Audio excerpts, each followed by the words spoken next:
Hola, mi nombre es Ruchiramati, soy miembro de la Orden Budista Triratna y me dedico a ofrecer clases, cursos y retiros de budismo y de meditación. Y cuando yo voy a alguna fiesta, pues prefiero no bailar, pero estoy trabajando en eso. Y yo soy Said, me dedico al marketing en una gran corporación. Y si me invitas a una fiesta, sí voy a bailar. Y me encanta el rock and roll. ¿Sabes? Somos muy diferentes, pero hay algo que nos une. La práctica del Dharma y la búsqueda de la iluminación. Esto es Tras la Senda del Buda, un podcast donde hablaremos desde la perspectiva budista sobre temas relevantes E irrelevantes de la vida cotidiana. Bienvenidos. Bienvenidos. Hola, buenos días, buenas noches, buenas madrugadas, a la hora que ustedes nos esté escuchando en su plataforma preferida, ya sea YouTube, Spotify. Comienza Tras la Senda del Buda, el podcast del Camino Medio. ¿Cómo estás, Ruchiramati? Estoy muy bien. Buenas tardes, días a todos, noches, madrugadas. Sí, estoy bien. Aunque estoy cansado, debo de confesarlo. Estamos grabando este podcast en la noche y ya ahorita siento el cansancio. Entonces, a ver si eso no afecta la calidad de este podcast. Esperemos que no. ¿Tú cómo estás? Esperemos que no, Ruchiramati, vamos a hacer esto con mucha energía y para que no te quedes así como que dormido, así pensando demasiado lo que vamos a platicar el día de hoy. Hoy vamos a hacer un podcast muy dinámico para todos nuestros budescuchas. Muy bien, me parece muy bien. ¿Y de qué va a tratar hoy?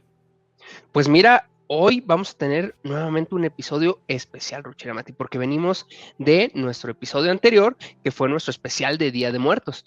Y pues es un tema bien apasionante, bien profundo, que pudimos tocar y acariciar un poquito, pero no meternos a profundidad, porque es un tema súper complejo, que hay pues muchos pequeños partes que podemos tocar desde como lo indicamos, desde la preparación, el momento el qué pasa después, el qué pasa mucho después con todo el tema pues del renacimiento y todos estos términos que platicamos, pero la verdad es que nuestros Buda escuchas, así como yo, pues nos quedamos como con varias dudas, con varias preguntas. Entonces, el día de hoy vamos a tratar de profundizar un poquito con algunas dudas muy puntuales que nuestros budescuchas nos hicieron favor de comentarnos, sobre todo en el canal de YouTube. Y hay algunas preguntas bien interesantes que se nos hizo muy valioso el día de hoy poderlas tomar, poder darles respuesta y de ahí a lo mejor poder profundizar un poquito más de este tema tan apasionante. Me parece muy, muy bien. Y sí, ya contestamos por ahí algunas de esas preguntas en los comentarios de YouTube, pero vale mucho la pena como reflexionar un poquito más en ellas y traerlas aquí a este nuevo episodio. Y muchas gracias. También es una forma de honrar a todas las personas que nos hacen el favor de darnos, iba a decir un poco de su tiempo, pero en realidad es bastante, 1 hora a la semana para escuchar a estos dos y todavía comentar ahí y hacer preguntas. Entonces, muchas gracias por eso y con mucho gusto vamos a tratar de, si no responder, por lo menos reflexionar alrededor de estas preguntas que además son muy buenas.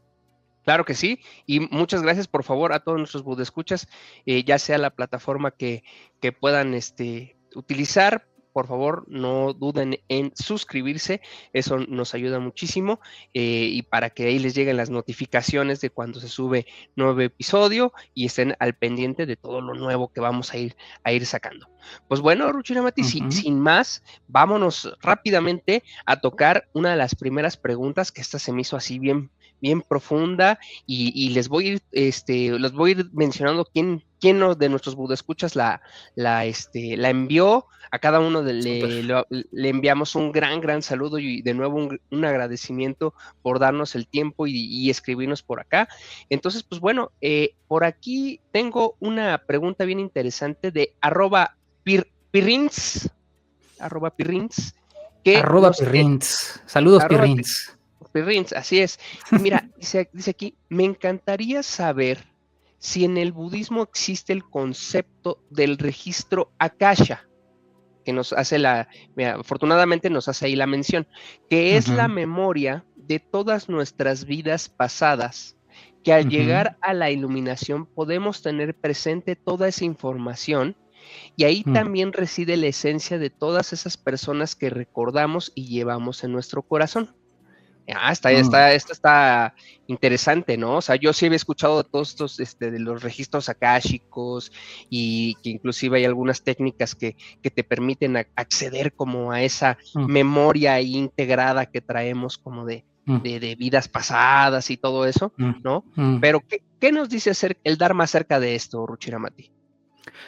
Pues mira, que yo sepa, y si hay alguien mucho más leído, experimentado, por favor, corríjame por ahí en los comentarios, pero que yo sepa, como tal, registros akáshicos o algo parecido, en la tradición budista no existe. Como tengo entendido, es que es parte de la teosofía y de este como movimiento del siglo XIX, donde empezó a llegar mucho de las tradiciones asiáticas, no solo budismo, sino también jainismo, Tao, etcétera, etcétera, a Occidente, se empezó a hablar de esto y hay un libro, me parece, que se llama El budismo esotérico, en donde se menciona algo parecido. Sin embargo, tradicionalmente yo no he escuchado acerca de algo específicamente como registros akáshicos. Sin embargo, akasha es una palabra sánscrita que sí que existe en el budismo. Akasha significa espacio, ¿sí? Y de algún acuerdo al budismo es uno de los elementos o es justo el elemento donde se dan todos los demás fenómenos, todos los demás elementos. Entonces, de acuerdo al budismo, Akasha o espacio forma parte de lo que se conoce como los 6 elementos, siendo estos el elemento tierra, el elemento agua, el elemento fuego, el elemento aire, el elemento espacio, que es desde el cual todos los demás se dan, y el elemento conciencia.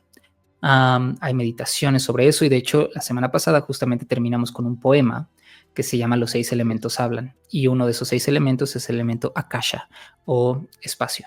También en la tradición budista se habla de el espacio finito, espacio infinito, etcétera, del cual no vamos a hablar el día de hoy. Pero como registros akáshicos per se, yo no tengo registro de ellos, ¿sí? De estos mismos registros. Sin embargo, existe otro concepto que tal vez se relaciona un poquito con esto que menciona esta persona en los comentarios. Y este otro es el alaya. Entonces, ya hablaremos en otro episodio y tal vez en muchos más sobre qué es la conciencia. Y en el budismo se establecen como distintos tipos de conciencia o niveles de conciencia. Y uno de ellos es la conciencia del alaya. El alaya se traduce algo así como almacén. Tal vez es una traducción un poquito, no muy poética, pero se dice que hay cierta clase de conciencia que almacena, que justamente, digamos, almacena memorias, almacena experiencias, almacena karma, almacena, se dice, las semillas de nuestras acciones hábiles o torpes y que, digamos, de ahí viene la herencia de alguna manera de nuestro karma, ¿no? Entonces, tal vez puede ser una clase de equivalente. Ahora, hay que recordar que la tradición budista sí habla de la recolección o la remembranza o el recuerdo de vidas pasadas y probablemente parte de ese recuerdo de las vidas pasadas tiene que ver con un acceso completo y total de esta conciencia del alaya o conciencia, digamos, de alojamiento o donde sí, donde se alojan todas las memorias, los recuerdos, las semillas de nuestras acciones, etcétera, etcétera. Entonces tal vez hay un vínculo ahí entre el alaya y esta noción más teosófica moderna de los registros akáshicos. Aquí te quisiera hacer una pregunta, Ruchiramati, porque acá lo acabas de mencionar y yo estaba pensando en esto, ¿no? Si justamente esto de los registros akáshicos es como este contenedor, ¿no? De información del pasado, ¿no? Inclusive es pasado, presente y el potencial futuro, ¿no? En tu historia, ¿no? Como ser, ¿no? Entonces, si se pudieran acceder a estos registros, ¿no? A este archivo, ¿no? Y pudieras tener como concepción de tus vidas pasadas, ¿no? Tendrías como una fuente de conocimiento muy, muy grande, ¿no? Porque tendrías Claro. como que toda esa serie como de aprendizajes previos, ¿no? Pero también hablamos en el episodio anterior en el concepto de renacimiento, que no era como tal de moriste y automáticamente pasaste como otro cuerpo y ya eres otra persona, ¿no? O sea, como que el renacimiento puede ser como en 1000 cosas brotadas por el universo, ¿no? O sea, como que tu energía está por todos lados, ¿no? Entonces ujú, ahí siento que de algún modo como que se podría contraponer las dos ideas, ¿no? O cómo mm, combinamos estas mm. dos ideas. Pues esto ya no es, digamos, aquí ya nos estamos saliendo de lo estrictamente budista, ¿no? Y hay que hacer esa Ujú. aclaración porque si no, tal vez alguien nos va a decir ahí en YouTube, no, eso no es budismo, etcétera, y tendrían toda Claro. la razón. Eh, pero bueno, ¿cómo reconciliar estas dos ideas? De alguna manera, y yo aquí quiero aclarar, no sé mucho ni de la teosofía, ni de la sociedad teosófica, ni de los registros akáshicos, etcétera. Ujú. No tengo mucho conocimiento en eso, ¿no? Pero por lo que entiendo, estos recuerdos, o incluso visto de una manera más amplia, esta clase de información codificada, digamos, en el espacio a la cual podríamos tener acceso y que es una información universal, no se contrapone con la idea del renacimiento, porque en el renacimiento, en el budismo, no hay un Atman, un ser fijo, un alma que renace o que reencarna, ¿sí? Que simplemente cambia de cuerpo, sino es algo mucho más misterioso, es más un proceso en sí mismo sin una esencia, es más un verbo que un, ¿no?, sustantivo o lo que sea. Entonces, en ese sentido, creo que no hay tanto una discordancia con esto de los registros akáshicos porque parece ser algo más universal, menos subjetivo, de alguna manera. Supongamos que alguien pudiera acceder a partir de algún estado de conciencia como a esa clase de a memorias que uno podría interpretar que son sus vidas pasadas cuando simplemente son vidas pasadas, ¿no? ¿De quién? ¿Quién sabe? A la Mm. vez, el budismo te diría, pues sí, tal vez si tú recuerdas tus vidas pasadas, pero en realidad tampoco eran tuyas propiamente porque no hay un Atman que regrese. O en otro sentido, podríamos decir, todas las vidas pasadas de todos los seres son también mis vidas pasadas, ¿no? Incluso visto de una forma también en el presente, todas las vidas en este presente son también mis propias vidas, ¿no? Esa sería tal vez una forma más budista de verlo, ¿no? No hay un yo fijo, no hay alguien realmente separado de los demás, así que tal vez esa sería una forma como de reconciliar estas dos ideas. Me encanta. Y ahorita que acabas de mencionar el tema del alma, tenemos un episodio acerca de eso. Entonces, Uh -huh. si nuestros escuchas no lo han escuchado, por favor, acabando váyanse al otro y les quedará un poquito más clara esta idea. Pues muy Uh bien, -huh. Ruchirabati, y muchas gracias nuevamente a @pirrins por su pregunta. Y bueno, Muchas vamos gracias. a otra de ellas que también está buenísima. Uh Aquí esta pregunta es de Marco González, @Marco González, que nos -huh. pregunta. eh, él nos dice que su papá falleció hace ya 25 años, pero de Mm, alguna manera él sigue soñando con su mm, papá, ¿no? Y mm, su pregunta es si por medio de los sueños sería una forma de entablar comunicación o de tener contacto con esos seres queridos. ¿Qué le podemos decir a Marco? ¿Hay alguna mm, idea en el Dharma acerca del, mm, del tema de los mm, sueños y poderse comunicar mm, con tus seres queridos? mm. Pues específicamente sueños como medios de comunicación de seres queridos, me parece que no, no hay como algo tradicionalmente budista. Sin embargo, yo sí creo que hay algo muy importante en hacer caso a nuestros sueños, ¿no? Porque es una forma de comunicación en sí misma, tal vez de nuestra parte menos consciente o subconsciente a un aspecto más lúcido, ¿no? O de nuestro bardo del sueño, digamos, a nuestro bardo de la lucidez, esos, en donde eh, estos sueños, digamos, están comunicándonos algo, ¿no? Están comunicándonos, pues, nuestros deseos, nuestros anhelos, Ujú. nuestras preocupaciones, eh, pues nos comunican también la importancia que tenemos con esas personas, estén o no estén. Entonces, digamos, más allá, digamos, de la cuestión metafísica, de si te puedes comunicar a través de los sueños con alguien más que ya no está, de alguna manera te estás comunicando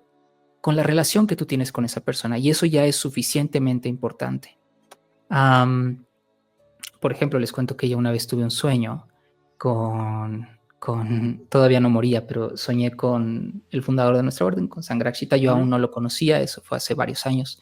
Y recuerdo que yo soñé que estaba en el centro budista de la Ciudad de México, en uno de mis salones preferidos, y estaba ahí. Y de pronto volteaba a mi izquierda y ahí estaba él. Estaba ahí Sangrakshita, Urgyen Bhante Sangrakshita, ya viejito, y estaba de pie, y yo lo veía, y él simplemente me sonreía y me hacía así con su cabeza, asentía con su cabeza, ¿no? ujú, Y para mí eso fue como algo muy significativo, ¿no? No digo que estuviera comunicándome con él del otro lado del mundo ni nada parecido, pero sí había una clase de comunicación con mis propias profundidades y con mi propia relación con él. Había algo importante ahí. Entonces, imagino que esta persona que está soñando con su padre y que está comunicándose con él, creo que no vale tanto la pena pensar si sí está comunicándose, entre comillas, metafísicamente con ujú, quién era su padre o su conciencia, etcétera. Tal vez eso no vale tanto la pena pensar, pero sí vale mucho la pena reflexionar sobre el hecho de que se está comunicando con la propia memoria de su padre, con tu mm, propia relación con él, porque nuestra relación no se rompe después de la muerte. Seguimos teniendo una relación con nuestros muertitos, ¿sí? Con su memoria, con sus enseñanzas, con las experiencias que compartimos juntos. Y creo que es algo muy sano poder tener esa clase como de comunicación con las profundidades de nosotros mismos que están relacionadas con ellos. Y eso nos puede ayudar mucho para perdonar, para superar cosas, para recordarles y honrarles, incluso para saber qué hacer en ciertas situaciones, ¿no? Para liberar a veces parte de la sí, culpa que podemos traer cargando ahí. Y a la vez, no digo que no, ¿verdad? Igual y sí. ¿Quiénes somos nosotros para negar que de claro. hecho puede haber una comunicación así? Me Entonces, tradicionalmente en el budismo yo no conozco algo que hable sobre eso, pero creo que vale mucho la pena tomarlo en cuenta y valorarlo. No, sí, darle como un valor muy grande a esa clase de experiencias. Fíjate, aquí me gusta mucho lo que acabas de decir, porque también siempre hemos hablado del tema de la causalidad, ¿no? Que todos somos causas de todo, ¿no? Entonces, aquí en este ejemplo de Marco, pues a final de cuentas, él está en este mundo a causa de su padre, ¿no? Por Y, supuesto. y, y si él tiene un hijo, pues ese hijo será causa de Marco, ¿no? Y así, ¿no? Pero al estar todos tan estrechamente relacionados, como dices, ese vínculo jamás se llega a romper, ¿no? Entonces, si se puede seguir manteniendo a través del sueño, del pensamiento, no sé, de simplemente a lo mejor de las enseñanzas que te dio esa persona, pues ya es de algún modo mantenerla pues viva, ¿no? Claro, Como parte activa pues de la tuya propia, ¿no? Entonces eso claro. se me hace una increíble. Y ahorita que hablamos de los sueños, no tiene nada que ver, pero lo voy a contar. Ujú. Te voy a decir, Ruchira Mati, que yo creo que tú ya esa historia tú ya la sabes, pero si no se la cuento a todos los Budas escuchas, tú y yo nos conocemos gracias a un sueño. ¿Ya te había contado? Mm. A Creo que ver, no sí, sé, creo que sí, creo que sí, a creo ver. que sí. Pero bueno, le voy a platicar a todos nuestros escuchas que bueno, como ustedes saben, Ruchiremati y yo estamos pues en Toluca, ¿no? Si un día nos quieren saludar, por favor, acompáñenos al Centro Ujú, Budista Trirarna en Toluca, donde ujú, Ruchiramati pues tiene unos cursos increíbles, aprovecho para hacer el ujú, comercial. Este, pero bueno, yo viví en la Ciudad de México, con todo este ujú, tema de la pandemia, me mudé para acá, para Toluca, y pues bueno, estuve ahí un rato ahí como de adaptación, tú sabes, ¿no? ujú, Y ahí perdí mucho de mi práctica, ¿no? Que ya venía de Ciudad de México, pero como que perdí ahí, pues como tiempo, ¿no? Pues de todos modos estábamos ujú, como en tiempos de pandemia y todos estábamos como distraídos, ¿no? Como que en la expectativa de qué podría suceder, ¿no? ujú, Pero un día, Ruchinamente, yo tuve un sueño, que lo recuerdo perfecto porque fue de estos sueños muy, muy vividos, muy, que te ujú, quedan así como muy, de que fueron reales casi, ¿no? Y en mi sueño ujú, era que yo estaba como en una montaña, tipo una montaña como medio escarpada, y había ujú, como una parte que había como que escalar. y yo veía hacia Ujú. arriba y alcanzaba a ver unas banderitas de colores, Mm, ¿no? mm, Y yo mm, decía, esas banderitas de colores son las banderitas que hay en los templos budistas, ¿no? Así ujú, como del tipo del Tíbet, ¿no? Y ujú, entonces yo decía, voy a ir para allá, ¿no? Y ujú, entonces y yo me ponía como a escalar ujú, pues esto ahí, esta pared ahí medio escarpada, y llegaba, y cuando llegaba, en efecto, había un templo budista muy ahí, a lo Kung Fu Panda, ¿no? Sí, estaba muy, muy padre, ¿no? Y y curiosamente, había gente ahí meditando, y yo creo que me recordó un poco la escena de la película de Doctor Strange, cuando llega Justo en como eso estaba pensando. Sí, sí, ándale, sí, yo creo sabía que que sí, ibas a decir esa. pero no la acababa de ver la película, lo juro. Este, ya tenía unos años antes que había salido esa película. Y así como que muy, muy la escena, y entonces cuando yo llegaba me embargaba un sentimiento como de mucha alegría. Yo estaba así Mm, como extasiado de felicidad por mm, estar allí, mm, ¿no? Y mm. entonces alguien me decía, ven, ¿no? O sea, como que pasa, ¿no? Pero entonces en ese momento, Ruchiramati, mis piernas no funcionaron en mi sueño. Y Oh, wow. yo no pude entrar. O sea, yo no pude Ujú, pasar a esa zona donde todos estaban, ¿no? Pero al mismo tiempo yo no me sentía triste. Con el simple hecho de mm, estar parado allí y observarlo, mm. yo era muy, muy feliz, ¿no? Ah, qué O sea, interesante. y entonces en ese momento desperté, y fue algo bien extraño, porque cuando desperté yo estaba sonriendo. Pero Mm, así, gran sonrisa, así como de, dije, o sea, estaba dormido, y dormido estaba sonriendo, ¿no? Desperté y ujú, por eso estoy sonriendo, ¿no? Y hasta ujú, me dio risa porque dije, ay, la ujú, cara de tonto que de haber tenido yo, dormido y mm. sonriendo, ¿no? Y en ese momento eran, no sé, Rochiramati, como 4 o 5 de la mañana. Y entonces, pues ya sabes, ahora ya todo el mundo duerme ahí con el teléfono a un lado, ¿no? Mm, Y dije, a ver, ¿por qué yo nunca he buscado si en Toluca hay un centro budista? Y entonces mm, tomé el teléfono y puse Centro Budista Toluca. O sea, en 2 segundos encontré que Ruchiramati tenía ahí 20 cursos, y así, ¿no? Y entonces, mm. bajo ese sueño, pues a la semana siguiente fui a preguntar, y fue cuando ya nos Mm. conocimos tú y yo, ¿no? Entonces, pues fue, Mira, mira, ahí esa historia la qué quise ahorita bonito. compartir, porque pues Mm, estamos hablando ahí de los sueños. Entonces ahí, qué padre. por causa de un sueño, mira, te conocí, Sí. y ahora estamos Wow, haciendo este podcast, ¿no? wow, wow. Entonces, pues Marco, muchas gracias por tu pregunta, gracias por darnos la oportunidad de tocar este tema que también es padrísimo, y, Muy bueno. y por poderles compartir esta historia. Pero bueno, pasemos a otra, que aquí fíjate, son varias preguntas en un mismo mensaje, las voy a ir dividiendo para que Ok. vayamos dándole respuesta, pero son preguntas bien bonitas, bien interesantes, de @Yasmín Martínez, que Mm. nos dice: yo tengo muchas preguntas, pero solo haré 2 en este momento, nos pone, ¿no? Número 1, ¿los budistas ponen una ofrenda a sus seres fallecidos? Mm, mm. Pues depende de a qué budista le preguntes, yo creo, Yasmin. Yo sí, ¿no? Yo sí pongo un altar a mis a personas fallecidas, y en el centro budista justamente hicimos una ceremonia ritual recordando a las personas que ya no están, y les pedimos a todas las personas que llevaran una foto de Ujú, sus seres queridos, de alguien que quisieran recordar, y personas incluso llevaron fotos de sus mascotas. Pues Aida estuvo ahí, ¿verdad? así es. Y fue muy lindo como poder honrar la vida de esas personas. Entonces, sí, yo sí pongo. Ahora, es interesante porque podríamos decir que un altar budista, cualquier altar budista, ¿qué Ujú. tiene ahí principalmente? ¿Qué hay en un altar budista? Lo más importante.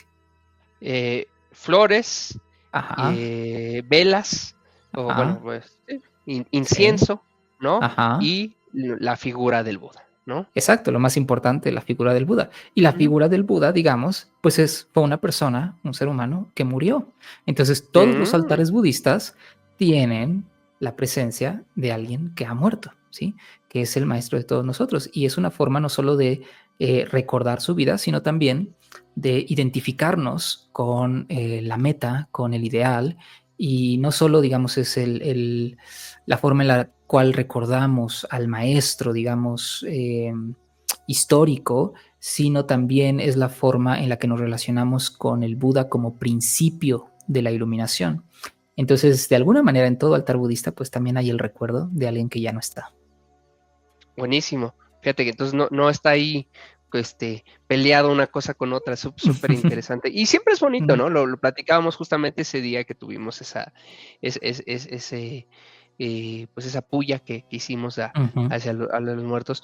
Pues siempre es lindo recordar a nuestros seres queridos, tenerlos Claro. presentes. Y a mí me dio mucha alegría, un sentimiento muy lindo que la gente que asistió ese día y llevó su foto, yo veía que las traían inclusive así como en un portarretratos muy bonito, o sea, como que se sabía que esa foto no estaba guardada ahí en un Sí, cajón, ¿no? O sea, esa sí, foto está presente claro, seguramente en las casas de las personas, ¿no? Entonces, claro. seguramente siempre tienen presente a todas esas personas, pues en su día a día, ¿no? Lo cual, pues es sumamente lindo.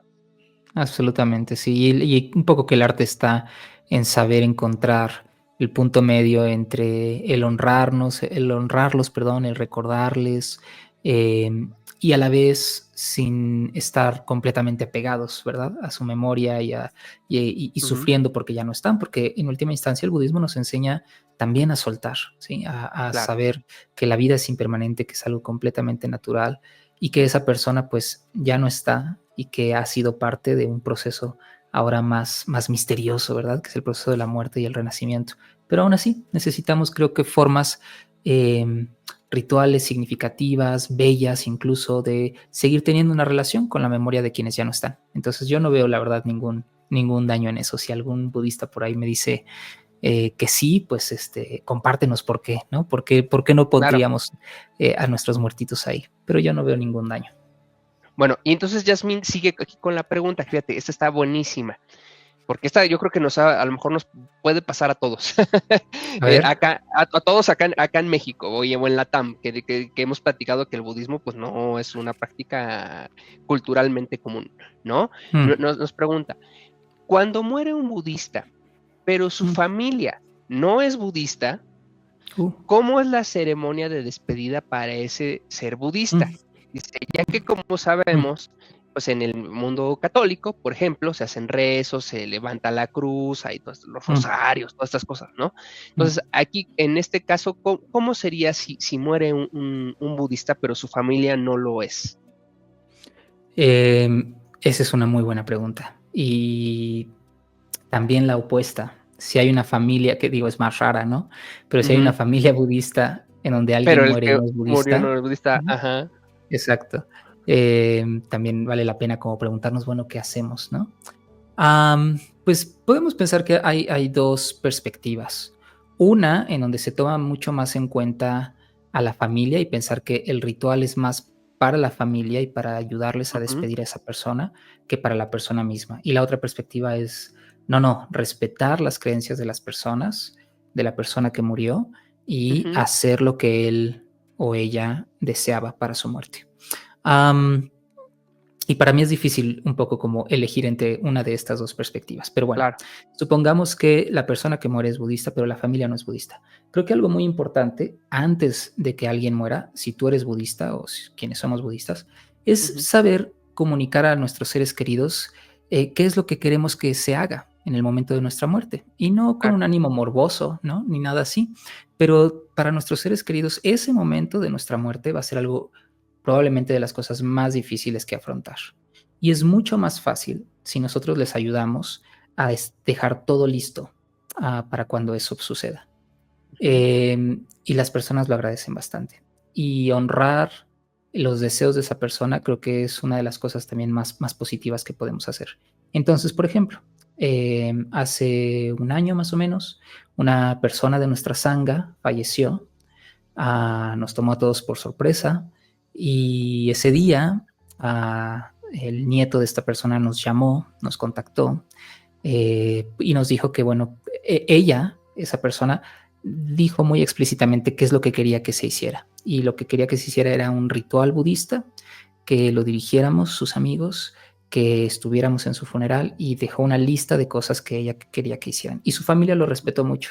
Su familia fue lo suficientemente, pues no apegada a sus propias filosofías o religiones. Y hay que también decir, hoy en día muchas personas, y creo que más y más, hay más personas que son, por ejemplo, ateas. Entonces, Claro. él también, esas personas necesitaban algo que hacer, como una forma ritual de despedirlo. Y fue para ellos muy bueno que ya tuvieran un contacto y una serie de indicaciones de qué hacer. Entonces, lo que Claro. hicimos en este caso, y que también esto no es, digamos, general en el budismo, esto es lo que hacemos en nuestra tradición, cada tradición tendrá sus propios rituales, pero nosotros tenemos un ritual de funeral. Y en este ritual de funeral, lo que nosotros hacemos es pues una clase de puya, una meditación en donde cultivamos meta, amor incondicional o benevolencia hacia la persona que se ha ido, hacia sus seres queridos. Y en esta ceremonia de funeral lo que hacemos es ir recitando ciertos versos que se dividen en versos de agradecimiento.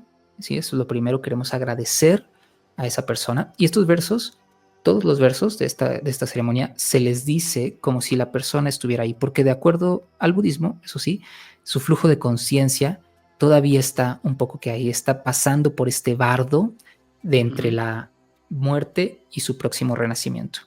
Entonces, en este ritual, lo que hacemos primero es agradecerle a través de ciertos versos.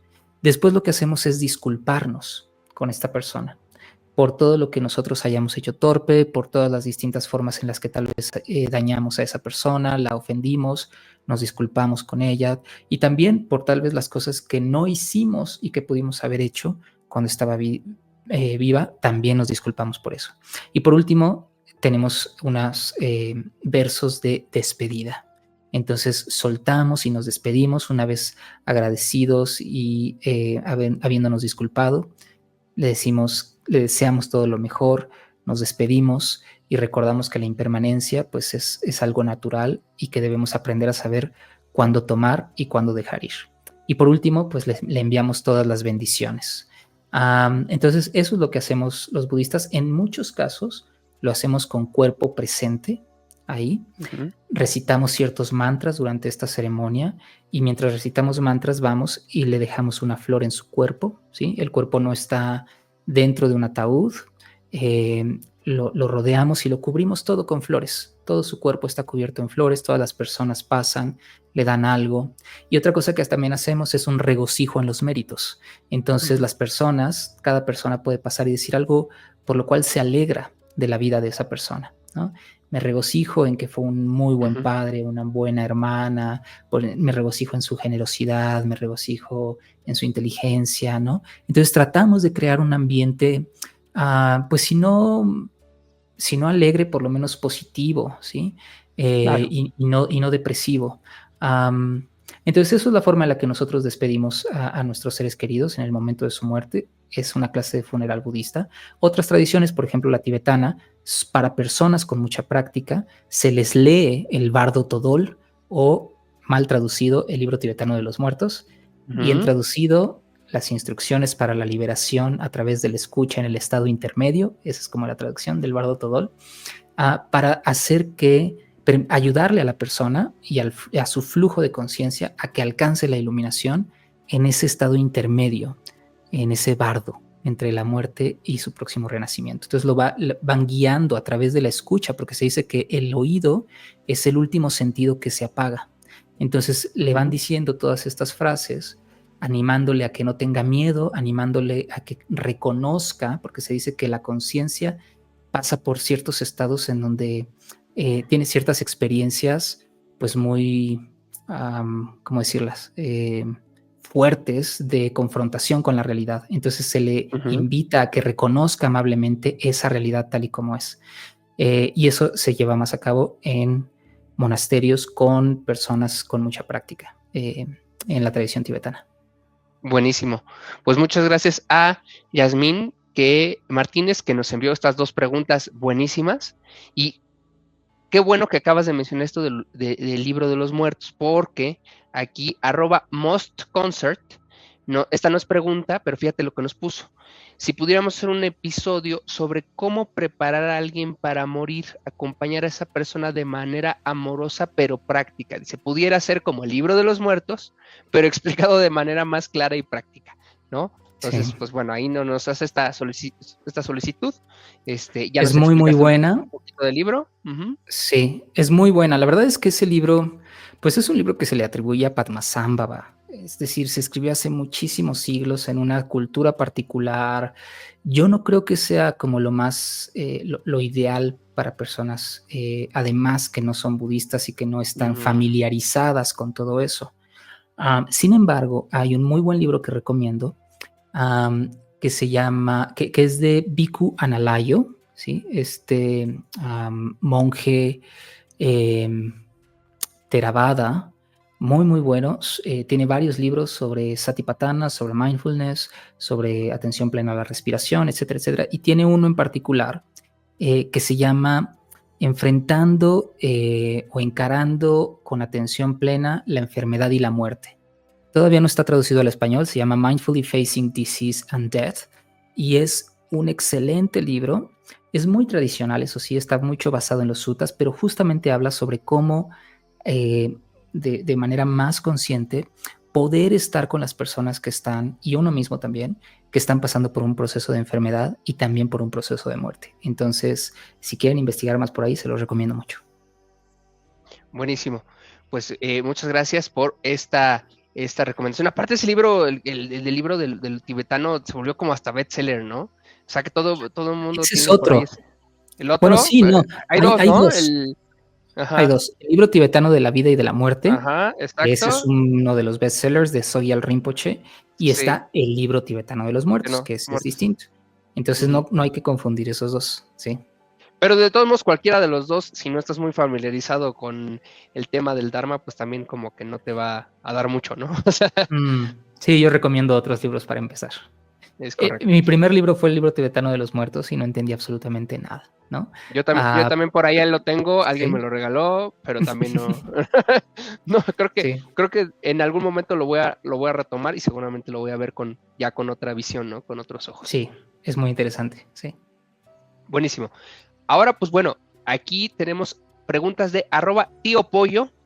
Tío Pollo, te Uh, mandamos un saludo. Que el tío Pollo hizo varias preguntas que vamos a ir dividiendo, porque si no, aquí vamos a llevar todo el episodio con todas las preguntas que hizo él, pero están buenísimas. Y la primera que nos hace, si un familiar, amigo, lo que sea, etcétera, muere en una condición de vida de sufrimiento, mm, los que quedamos vivos podemos hacer algo para transformar su condición de sufrimiento. ¿Hay alguna manera como que lo que estamos haciendo le está ayudando, le está transformando a mm, a lo que él tiene? mm. Sí, qué pregunta, ¿verdad? Pues yo diría que pues enviar mucha meta, ¿sí? Como hacer mucho una práctica de meta bhavana siempre es bueno porque hay que reconocer que su sufrimiento no es solo suyo, ¿no? Sobre todo el de Ujú, familiares cercanos, también se vuelve en gran medida nuestro sufrimiento. Entonces yo creo que la práctica de meta es básica para eso.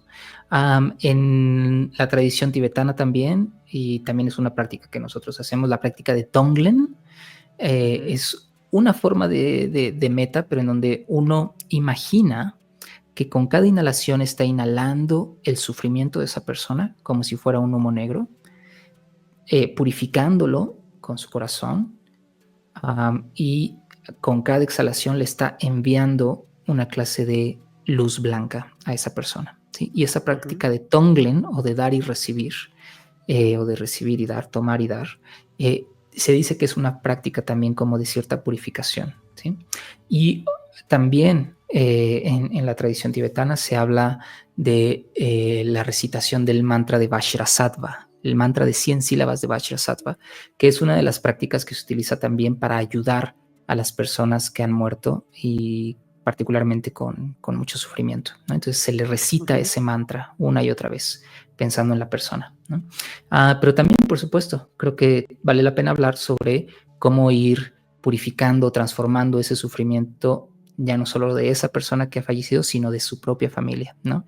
Y lo mismo, la práctica de metta creo que es algo muy importante, la práctica del perdón hacia esa persona y hacia nosotros, la práctica de regocijo en sus méritos, porque mucho del estado de sufrimiento viene de el rechazo y la enajenación, digamos, en las cosas torpes de su vida, y etcétera, etcétera. Entonces necesitamos a veces equilibrar la balanza y entonces traer mucho más lo positivo a la mente, ¿no? Recordar que su vida no solo fue sufrimiento, sino también muchas otras cosas, y eso también nos puede ayudar a ir transformando ese sufrimiento. Y por supuesto, la aceptación misma del sufrimiento, la aceptación misma de la impermanencia, de la insatisfactoriedad, nos ayuda a pelearnos menos con el sufrimiento y por lo menos no crear más sufrimiento sobre el sufrimiento.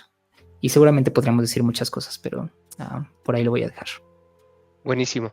No, está creo que muy, muy claro.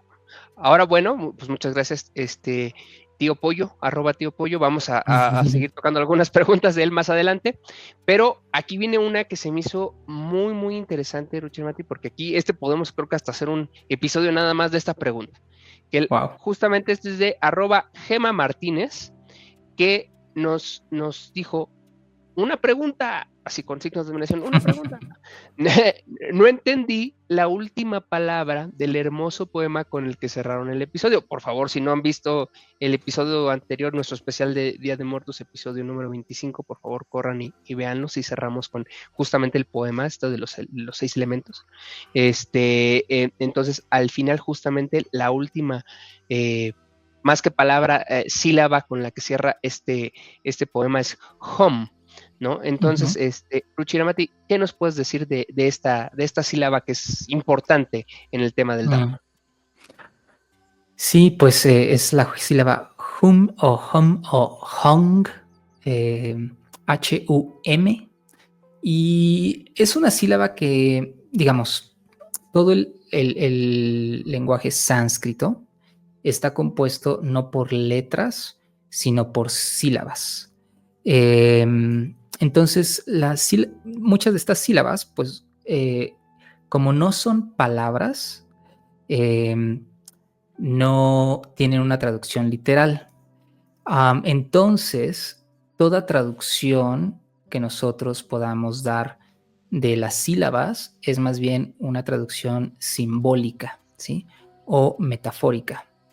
Entonces, hung o hum tiene varios significados o está relacionado con varias cosas. Hum es una de las sílabas que vas a encontrar muy a menudo al final de los mantras, ¿sí? De los mantras, sí, correcto. Exactamente, ¿sí? Entonces, por ejemplo, pues el mantra más famoso, ¿no? Om Mani Padme Hum, ¿sí? Om Mani Padme Hum es el mantra de la compasión, es el mantra de Avalokiteshvara, y la primera sílaba y la última sílaba, Om y Hum, no tienen esa traducción literal. Mani y Padme sí son palabras. Mani quiere decir joya y Padme quiere decir loto, ¿no? Entonces algunas personas lo traducen como la joya en el loto. Om, la joya en el loto, Hum. Ahora, también se dice que Hum, y que también tiene una forma muy particular de simbolizarlo, ¿sí? E incluso una clase como de arquitectura de ese símbolo que también simboliza cosas. Esta sílaba hum, algunas personas pues dicen que evoca la iluminación misma, ¿no? Es una manera de evocar la iluminación ya manifiesta, mientras que, por ejemplo, la sílaba om o aum representa el sonido primordial del universo, y también algunas personas dicen que om es la iluminación en potencia, ¿sí? Mientras que hum o hum es la iluminación manifiesta, ¿no? Entonces, digamos, hay varias formas de traducir o de simbolizar esta sílaba. Otras personas también dicen que hum es la realidad misma, ¿no? La realidad absoluta. Entonces, la semana pasada que terminamos con ese poema, decíamos que cada uno de estos elementos se disuelve en el siguiente: la tierra, se disuelve en agua, el agua se disuelve en aire, el aire se disuelve en fuego. Perdón, el fuego, perdón, otra vez. La tierra se disuelve en agua, el agua se disuelve en fuego, el fuego se disuelve en aire, el aire se disuelve en espacio, el espacio se disuelve en conciencia, la conciencia se disuelve en, y el poema termina Hong, ¿no? Es la realidad misma, la realidad absoluta, o incluso la iluminación manifiesta. Buenísimo. Saludos para @Gema Martínez, que nos hizo esta pregunta, y también seguramente por ahí alguien de nuestros escuchas también se había quedado con esa duda. Entonces, pues bueno, ya más adelante hablaremos de estas dos sílabas importantes, que es el hum y el om, que también por todos lados lo vemos y que también ya traspasó ahí a la cultura pop de pronto, ¿no? Vemos símbolos de om por varios lados. Entonces, pues ya tocaremos más adelante este tema y lo profundizaremos muchísimo más. Pues bueno, ya nos están acabando las preguntas, pero todavía nos quedan aquí algunas bien interesantes. Nuevamente, @TíoPollo, que nos dice, mira, fíjate, esta pregunta está buenísimo.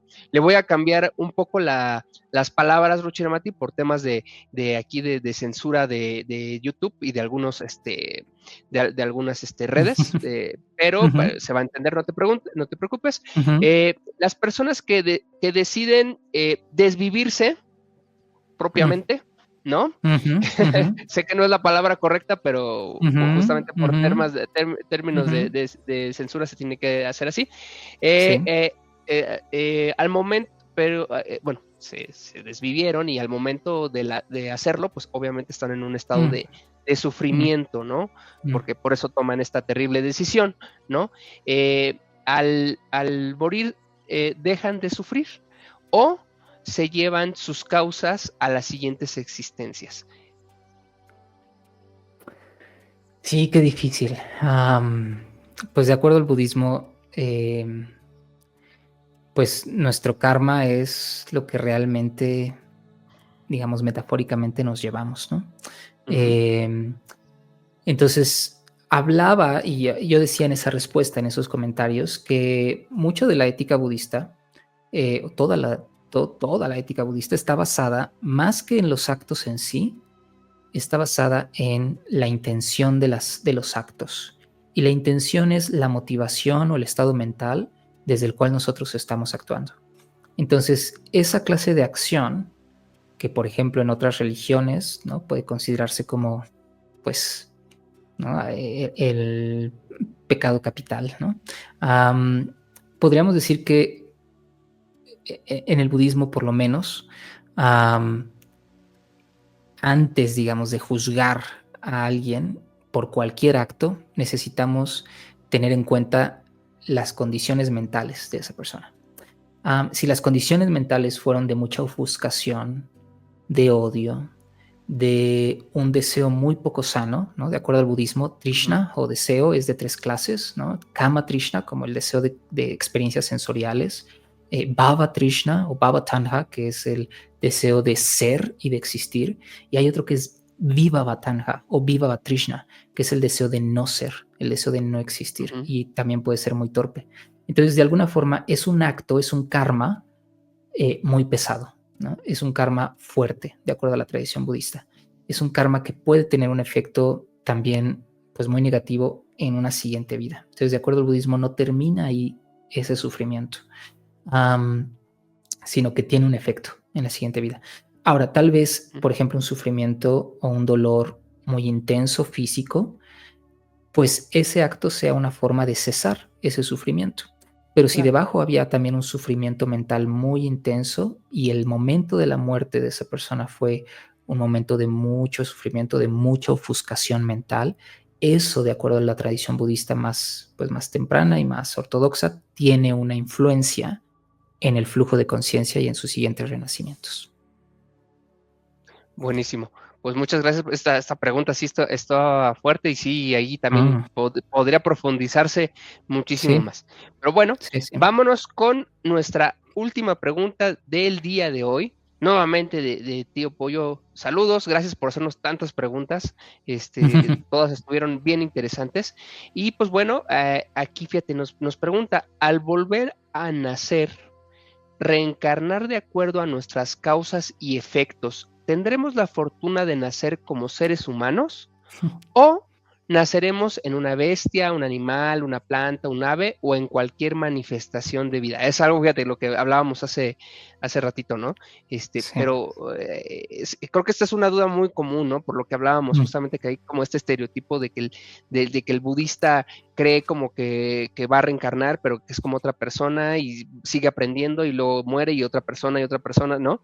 mm, Pero tú nos hablabas justamente del tema no de la reencarnación, sino del tema del renacimiento y la diferencia mm, entre ambas, ¿no? Pero bueno, mm, aquí nos pregunta él, ¿qué, cómo lo podemos explicar, ¿no? O sea, ¿sí mm, seremos otra persona o nos va a tocar ser árbol o nos va a tocar ser ujú. agua o qué va a pasar, Ruchir Mati? Pues mira, no lo sabemos, ¿no? O no nos acordamos, ¿no? Pero pronto lo sabremos, tarde o temprano lo sabremos, ¿no? Claro. Em, pero lo que sí dice la tradición budista, em, por ejemplo, a partir del símbolo de la rueda de la vida, es Ujú. que el renacimiento se puede dar en 6 reinos diferentes de existencia. Nosotros hemos renacido en el reino de los seres humanos, ¿no? Y que de acuerdo al budismo es un reino como muy, muy afortunado, ¿no? Es el reino en donde más equilibrado, digamos, en donde podemos practicar el Dharma y podemos alcanzar la iluminación.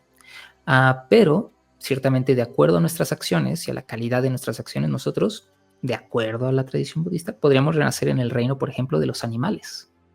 O Espérame, podríamos... déjamelo ejemplifico, Ruchir Mati, mira. A Eso, ver, mero, ahí lo tienes. acá lo tenemos, tengan el suyo a la mano. Ujú. Entonces, bueno, entonces el reino de los hombres está por acá, ¿no? De este lado, ¿no, Ruchanamati? Exactamente, ¿no? Ahí en el reino de los humanos.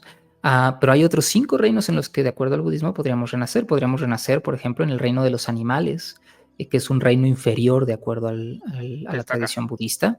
Exacto, ¿no? Que se dice que es un reino en donde prevalece pues estados muy básicos de conciencia, ¿no? Simplemente nos preocupamos por dormir, descansar, alimentarnos y reproducirnos, ¿no? Y sobrevivir.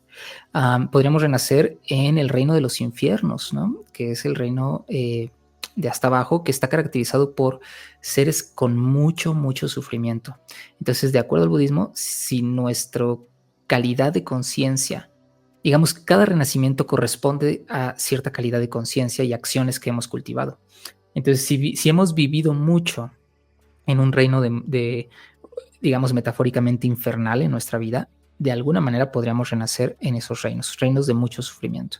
Luego Ujú. están los reinos de los fantasmas hambrientos, reinos de los pretas, ¿no? Los pretas que son ciertos seres, esos meros, estos seres que nunca pueden encontrar satisfacción en lo que beben y en lo que comen, ¿no? Y entonces son seres que viven con mucho deseo y con mucha insatisfacción. Y está caracterizado por estados mentales de avidez, de desesperación, está muy relacionado con las adicciones, por ejemplo, y también podríamos renacer en el reino de los titanes, el reino de ciertos seres que solo están buscando cómo sobresalir, que están buscando... Esto es un um, recordatorio.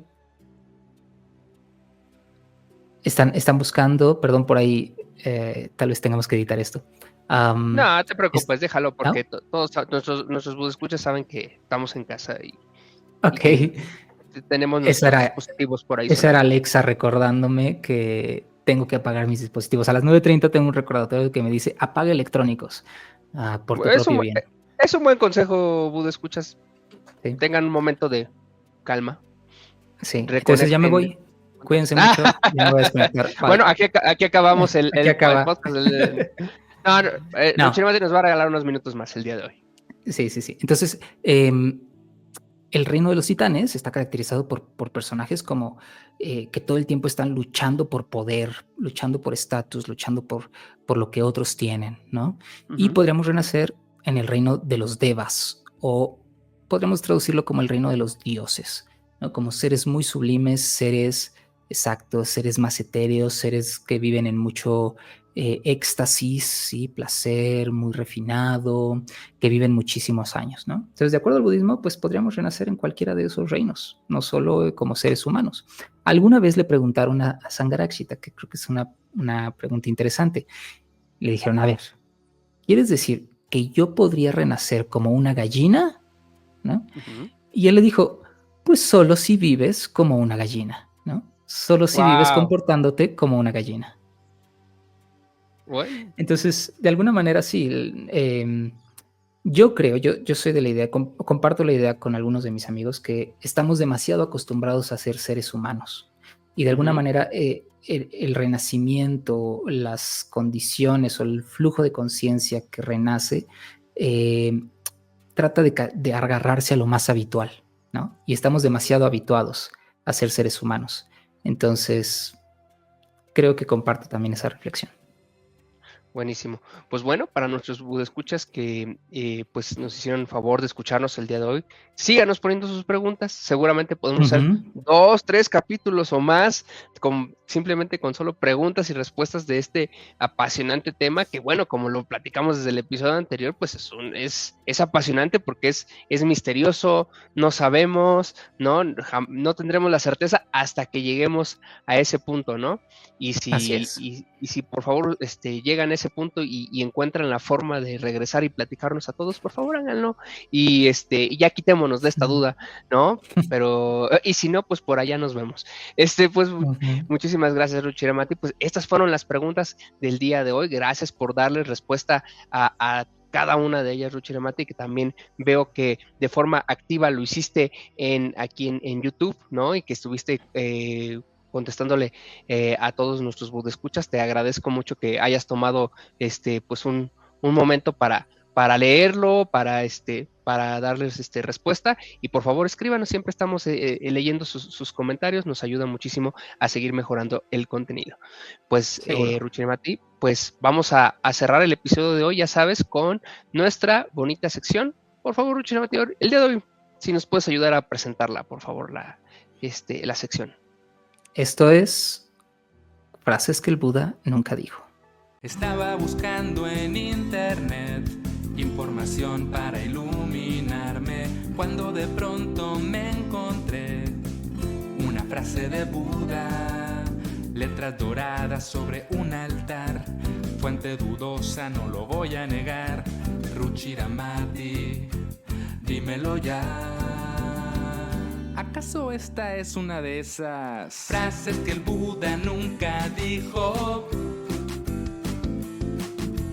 Frases que el Buda nunca dijo. Oh. Y regresamos, muchas gracias. Pues, Ruchiramati, el día de hoy te traje una frase que, ¿te acuerdas que hace varios episodios te traje un episodio que no había dicho un rey, que la dijo dos reyes, ¿te acuerdas? Ajá, sí, sí, sí. A ver ¿qué va a tocar? Pues hoy te traje una frase que la dijo otro rey, ¿no? Cuya muerte de este rey fue muy impactante, ¿no? Wow. Y yo creo que esta muerte de justamente de este rey, pues marcó no a una, sino a varias generaciones. Yo creo que así de importante fue la muerte de este rey, por eso la traje el día de hoy, ¿no? Entonces, pues ahí te va la frase que dice así: el pasado puede doler, pero según lo veo, puedes huir de él o aprender de él. Mufasa. Así es. Ay, Ruchiramati, ya vi que tú eres Soy hijo Disney. que tú eres fan Disney, ¿eh? Lo Por adivinaste al supuesto. principio. Bueno, pues mira, Y una de mis sí, sí, películas favoritas. sí o no, Ruchiramati, que esta muerte marcó varias generaciones. Uf, uf.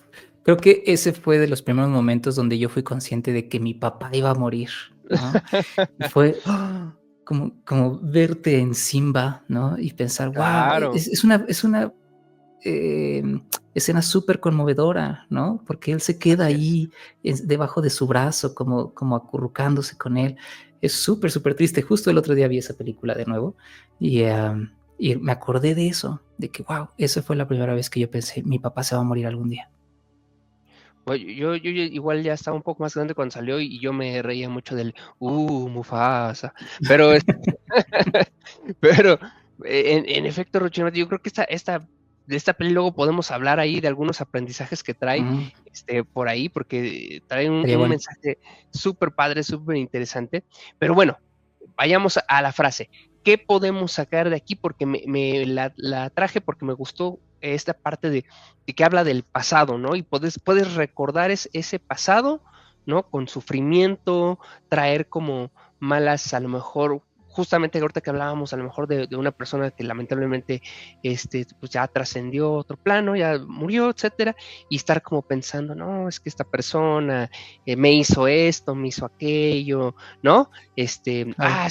Seguramente sigue sufriendo porque, Mm, porque no hizo esto, no hizo aquello, ¿no? O sea, mm, traes el recuerdo, pero como con cierto mm, toque como de dolor, ¿no? Como de, mm, entonces, o puedes estar ahí o puedes como llevarlo a otro lado ese mm, recuerdo, ¿no? O puedes mm, aprender de esos errores, ¿no? Para tú a lo mejor no cometerlos, ¿no? A lo mejor si una mm, persona piensa, no sé, que a lo mejor su, su padre, ¿no? Que murió, ¿no? A lo mejor, pues es que mi padre pasó poco tiempo conmigo, ¿no? Entonces yo no ujú, voy a hacer eso con mis hijos. No sé, como que ujú. me trae como que esa parte del aprendizaje también pues de las vidas de todos, ¿no? ¿Qué nos puedes Claro. decir respecto a esto? No, estoy totalmente de acuerdo. Creo que das en el clavo, ¿no? No podemos evitar como las experiencias difíciles. Eso es algo que nos enseña el budismo, ¿no? Dukkha existe. Dukkha es la primer noble verdad. Y Ujú, si vivimos lamentándonos en dukkha, estaremos viviendo en lo que la tradición budista llama prapancha. Prapancha es la cháchara mental, ¿no? Prapancha es la voz del juicio, de la recriminación, del odio, de lamentarnos constantemente. Es un tipo de discurso que a menudo tiene que ver con atorarnos en el pasado o estar creando expectativas sobre el futuro y no vivir en el presente y no aprender de esas cosas. Entonces, podemos vivir en el prapancha o podemos aprender de estas experiencias, ¿no? Como bien claro, dices y como bien dice Mufasa. Entonces, sobre todo sobre nuestros errores, ¿no? A veces queremos ser, sobre todo además cuando nos hacemos budistas, ¿no? Queremos ser personas como puras, ¿no? No fallar, ser perfectos y buscamos eso en otros y buscamos eso en nosotros. Y eso es también una receta para la decepción y la frustración. Entonces, más bien, necesitamos aprender a ver nuestros errores y nuestros actos pasados con mucha compasión, con cariño, con sabiduría y aprender de ellos, porque en esa medida, en lugar de rechazarlos o de lamentarnos en ellos, cuando nosotros aprendemos de ellos, esos recuerdos y esas experiencias, esos errores se convierten en las piedras, digamos, donde podemos pisar, en nuestros stepping stones espirituales, ¿no? Se convierten en nuestros escalones, nuestros errores se convierten en sabiduría. Y de ahí que podemos, si no volver a fallar, por lo menos fallar mejor, ¿no? Fallar un poquito menos. Entonces, completamente de acuerdo con esta frase.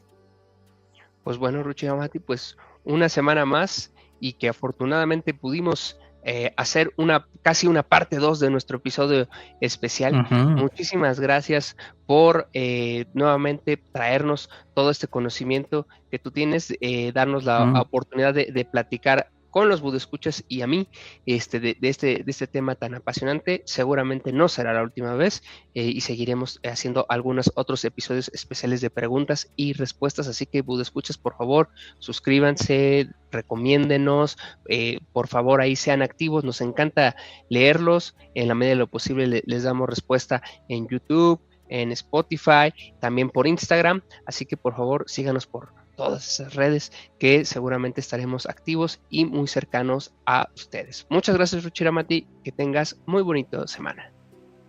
Igual a ti, Said. Muchas gracias y gracias a todos los que escuchas. Nos vemos la próxima semana. Chao, chao. Mufasa.